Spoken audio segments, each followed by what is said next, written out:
Siyempre, time na para tanggalin muna natin yung luma. Siyempre, kinat ko na yung linya niya sa labas, yung live, bago ko baklasin yung mga fuse box. Siyempre, safety first, tatanggalin nyo muna yung pinaka-line. Yung ground niya, hindi ko na tinanggal. Yung line lang. Kasi dito sa probinsya, ang linya ng kuryente dito is line to ground. Yung tawag ng iba. Or line to neutral. Hindi siya line to line. So, isang line lang ang may 240 volts. Hindi katulad sa Manila, parehas line 1, line 2. May supply. So, syempre, sa pagtatanggal, safety first.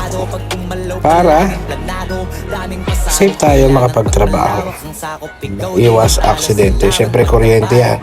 So, dapat maingat din tayo.